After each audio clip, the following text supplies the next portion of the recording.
नमस्कार। आज हम साविर हुसैन द्वारा लिखित सांवले सपनों की याद इस संस्मरण पर चर्चा करेंगे। संस्मरण का मतलब होता है कि अपनी याद के आधार पर किसी व्यक्ति विशेष का चित्रण करना। तो लेखक के मित्र थे सालिम अली, जो कि पक्षी वैज्ञानिक थे और पक्षियों के बारे में बहुत अच्छी जानकारी थी उनकी। वो पक्षियों को प्रेम करते थे। तो सालिम अली की मृत्यु हो चुकी है। उसके बाद उनके मित्र जो लेखक हैं उनके विषय में कुछ लिखना चाहते हैं। तो आज हम इसी बात पर चर्चा करेंगे। तो लेखक ने यहाँ से शुरू किया कि एक आसमान पर पंछियों का, सुनहरे पंछियों का समूह उड़ता हुआ जा रहा था और उनके पंखों पर बहुत ही सुंदर सांवले सपनों का हुजूम रखा हुआ है। और उन पंछियों में सबसे आगे जो पंछी चल रहे हैं वो कौन है? सालिम अली, क्योंकि सालिम अली की मृत्यु हो चुकी है। और लेखक देखता है कि पंछियों की श्रेणी में सबसे आगे सालिम अली मौत की वादियों की ओर चले जा रहे हैं और उनकी ये यात्रा कभी ना खत्म होने वाली है। उनकी वापसी अब कभी नहीं होने वाली है। ये सोचकर लेखक बहुत उदास है। तो उन्होंने शब्दों के माध्यम से सालिम अली के व्यक्तित्व का बहुत ही सुंदर चित्रण यहाँ पर किया है। सालिम अली को बहुत तकलीफ होती थी जब लोग चिड़ियों को, पंछियों को, नदियों को, पहाड़ों को अपनी नजर से ही देखते थे। वो चाहते थे कि हम चिड़ियों को चिड़ियों की तरह, पक्षियों को पक्षियों की तरह और नदियों, पहाड़ों को उन्हीं की तरह देखें कि वो क्या सोचते हैं और क्या महसूस करते हैं।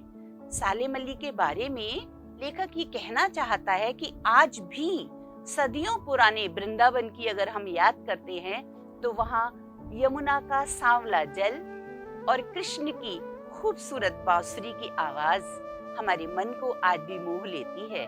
उसी तरह सालिम अली भी 100 वर्ष की उम्र तक अपने गले में दूरबीन को लटका कर रखते थे और जब बहुत कमजोर हो चुके थे 100 वर्ष की उम्र में, तो जब उनका मन करता था उसे आंखों पर लगाकर आसमान में उड़ते परिंदों को देखा करते थे और कुछ नया तलाश करने की कोशिश किया करते थे। तो सालिम अली ने 100 वर्षों तक पक्षियों के बारे में एक ऐसी रहस्यमयी दुनिया का गठन किया जहां पर वो पक्षियों को जानते थे। और इसमें सहयोग किया किसने? उनकी पत्नी। सालिम अली ने केवल पक्षियों को, पहाड़ों को ही नहीं जाना, वरन उन्होंने पर्यावरण के बारे में भी बहुत कुछ सोचा।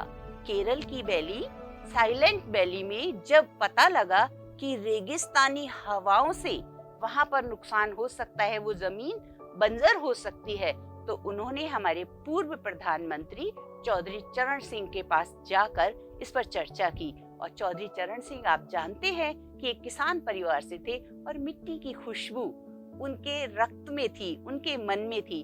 तो सालिम अली के विचार को सुनकर वो भावुक हो गए और उनकी आंखों में आंसू भर आए कि ये पर्यावरण के लिए भी कितना सोचते हैं।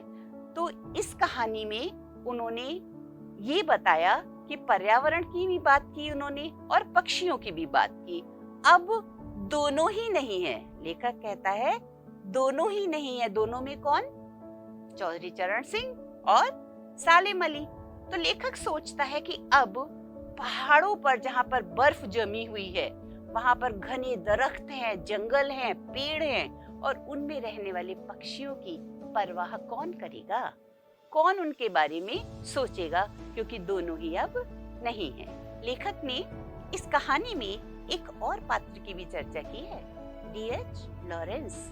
जी हाँ, वो पक्षियों को बहुत प्यार करते थे।